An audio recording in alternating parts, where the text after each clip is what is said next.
Hi class, welcome to Module 2 as we begin our second week of the semester, and we're looking at social class and poverty. This is probably the largest area that sociology looks at. For every topic we cover, we look at the issues of social class that come into place and the issues of what it means to be poor as a member of a particular group. What's important to remember is that there are different beliefs on what poverty is and whether it exists, and there's a difference between relative poverty and absolute poverty. For most of you as college students, you know what it's like to be poor.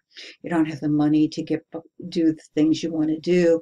Perhaps there are weeks that you live on ramen noodles, or your nutrition has suffered in the process. You can't afford your books and have other things in place. All of those things are in place, but most of those are tied to relative poverty.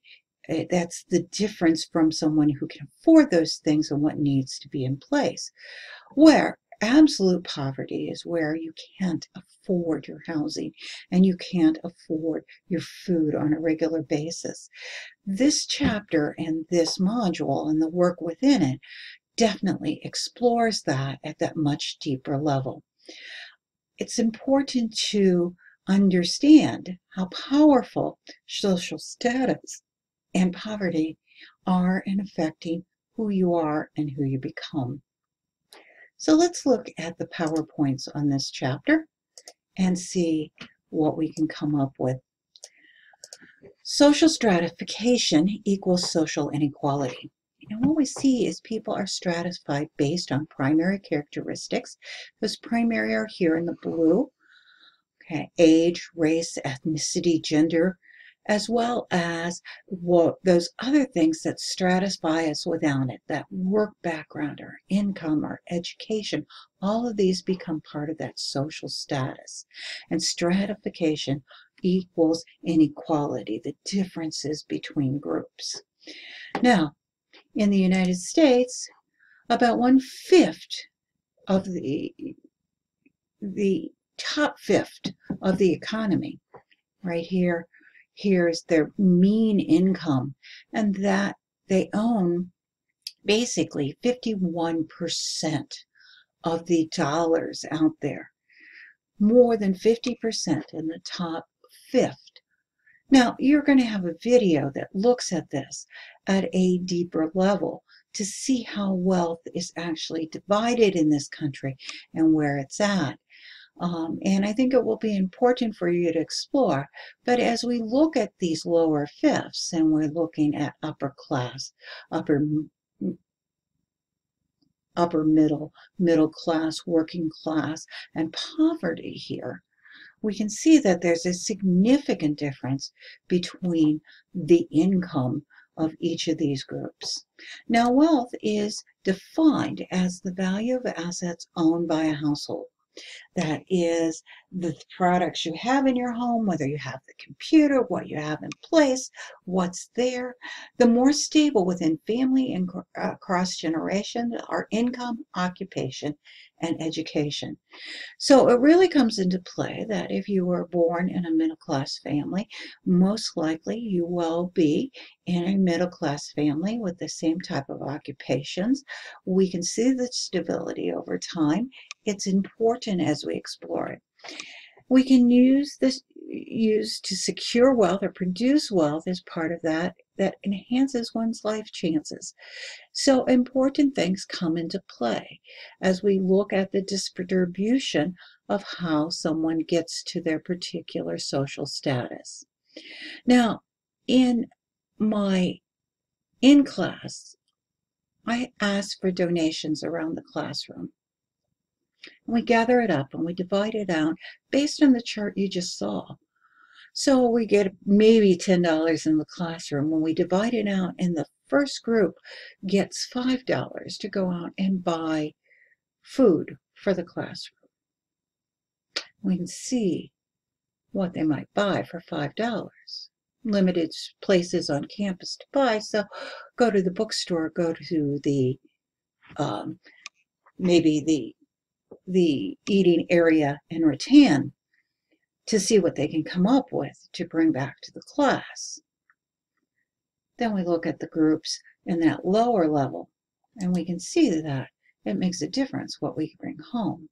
So if we're in this fifth area and we bring 84 cents, what can we buy versus what can we buy at 32 cents? We need to think about wealth as it's distributed unequally and how it affects. Now, the federal definition of poverty looks at poverty guidelines. These guidelines are important for determining who gets help in certain areas. They could include food stamps, but they especially include things like Head Start, national lunch programs, low income energy assistance programs. As I'm sitting here recording this, and we're supposed to have some record lows in the next few nights. One of those things is your help going to be in place, and can you survive?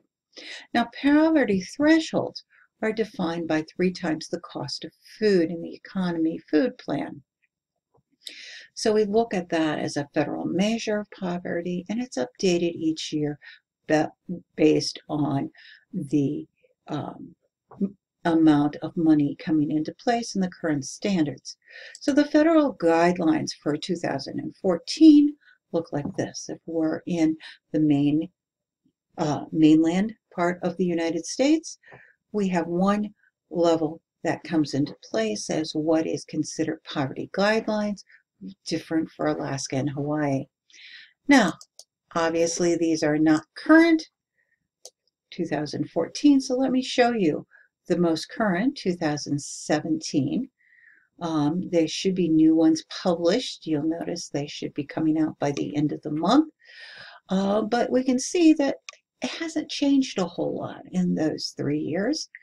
But we can see that there is a slight difference here in the dollar amount that comes into place. Still not a lot to live on. Well, who are the poor?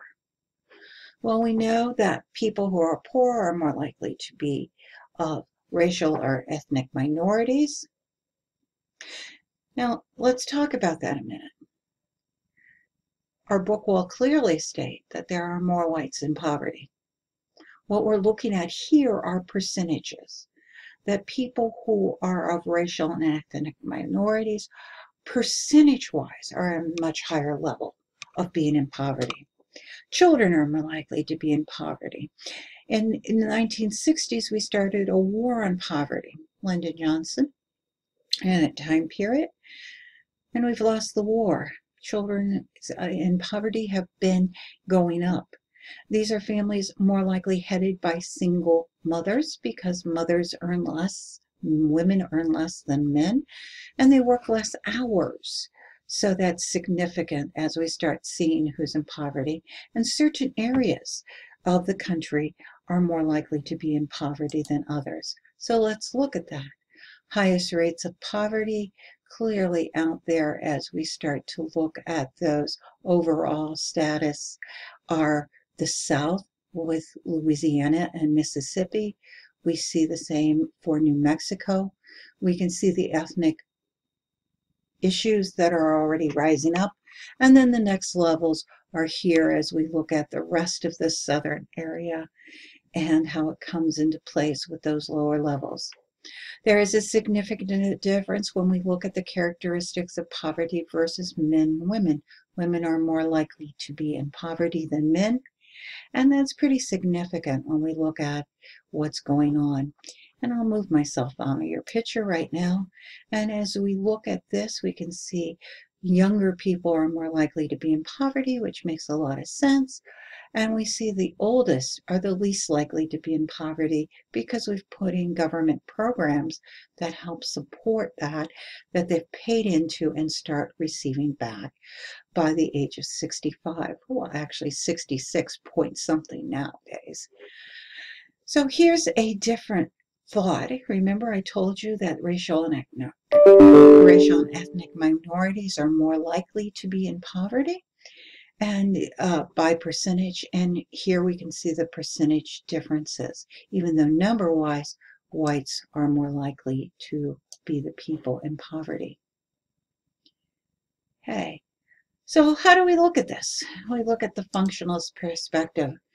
And the functionalists assume that not everyone in society can be equal, that we need to have different people in different positions. That's the function of society, and that people who are more talented in society will reward greater benefit. Now, functionalist is a perspective that we kind of look at what's in place. And I don't know as if there are a lot of sociologists who fall into this functionalist perspective, but we can see that coming into place and then start thinking about how we value things differently. The price of a football player versus a talented musician. Big difference in salaries, aren't there, as we start looking at those differences? But the functionalist perspective sees that as coming into place, and that education sorts everyone into their proper place. A lot of things to weigh within that. And then we'll look at the education system and see whether it does a good job at sorting.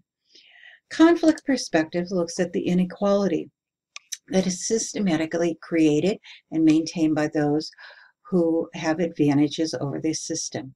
Remember, Karl Marx is going to be talking about one social class determines another's position, that you're either a worker or an owner, the bourgeoisie or the proletariat in that process, and that the bourgeoisies control what comes into place and that position back and forth. Remember, conflict comes from that title, that there is this back and forth as we start to think of what comes into place and how people are put in those positions. Conflict perspective from Max Weber looked at the multidimensional components of it, that income and wealth are the economic factor, but there are prestige factors that are given individuals based on occupation. So someone like a professor may be economically poor, but that prestige may make a significant social difference.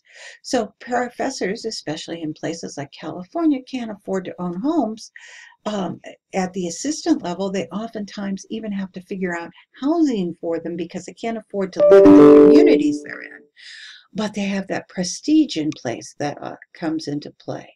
So there are some significant issues that look at that. So the power is important.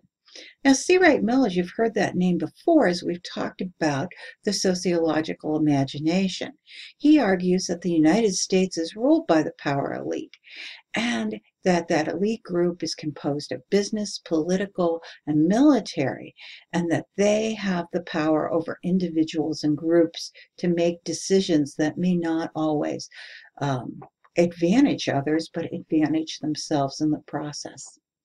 The feminist perspective scholars define the look at society by it being driven by the difference of men over women in that process, and they can see some significant issues. Now, remember, the feminist perspective for us, though there are times we pull it out, we can see that definitely coming into place.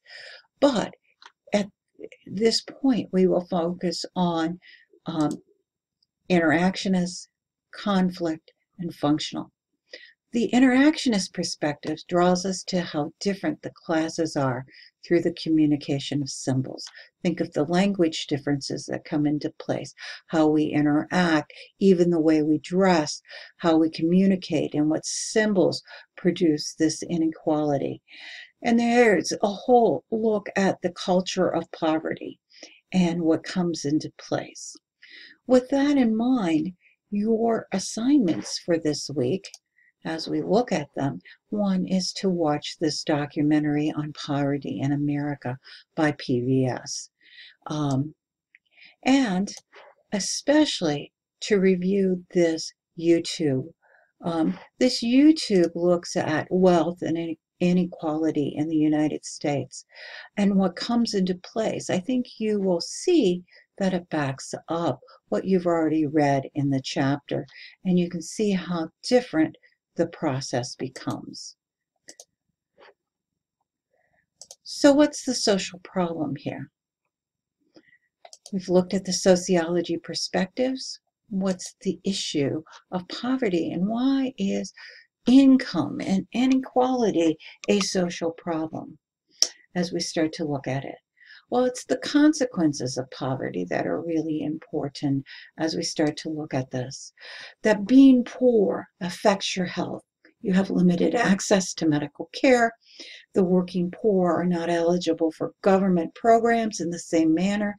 Though we've looked at some differences that came under the Affordable Care Act, we've looked at repealing those, and we've at this point are not funding much of the Affordable Care Act, so that we see that there is a significant amount of people who are poor, who cannot afford health care, do not have good health care even if they have health care, and families who have left the welfare. More than 1/3 of the children lose their Medicare coverage. And so pay attention to the news going on, even as right now, of funding of CHIP programs, of who has assistance. One of the other major issues is food insecurity. That's when families don't have enough access to food for active and healthy lives for all members of the household. And we can see this, that poor families experience higher food prices because they live in areas that are unsafe, or they may live in areas where it is hard to get food, that there are areas of food deserts that you'd have to drive more than 50 miles to even find a store to buy the food, and the high cost that comes into place. We see single female headed households with children, and Black households and Hispanic households have a higher rate of food insecurity. And that means that they don't know where their next meal is coming from, oftentimes, and that they often go to bed without that response. They also are a group that may qualify for assistance on a higher level. Now, interesting enough, as we look at that, what comes into place is what may stigmatize them or may give them stigma is that free access to support. There are significant issues related to affordable housing. We have a program called HUD, Housing and Urban Development Program, who helps support people who need affordable housing. We have stopped building affordable housing knowing that it hasn't worked, but we also subsidize some affordable apartments for people, but there's qualifications that come into place. Welfare reform success are greater among families in assisted housing than other low-income families who live in housing that's available. When we can assist them into decent housing and quality housing, it helps. Affordable housing becomes a significant issue, and safe housing. So we face the issues of not only affordable housing, but health. And many affordable housing are not decent homes. So there is significant earners. So even qualifying for these programs is very difficult, much less the funding. Now, the welfare policy, we are a welfare state. In the 1935, the Social Security Act comes into place, and this gives us the Social Security we think about for the older adults, but it also puts into place programs like ADC. Now, ADC has been eliminated and now is the TANF program, and we support people through those items. So what does it mean to be poor? As we start thinking about that, I think it's important that you see what are the effects, how it comes into place, why it is considered a social problem. And let me bring you back to our module.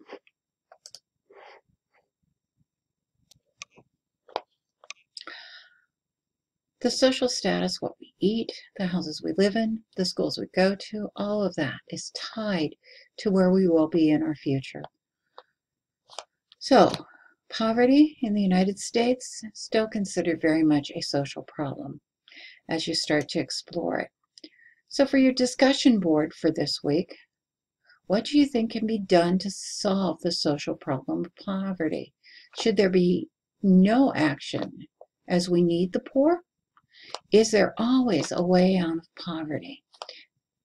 Think about what you've covered in this class and in this video through your readings as you start to explore this particular discussion board and share this. Support your discussions. You can cite your sources within that, but support your discussion as you push this forward, what needs to be in place, and make sure that you clearly state that among the class. Remember, your first post is due by Wednesday so that others can read it and comment on it before the thread closes on Sunday. With that, I hope you have a great week.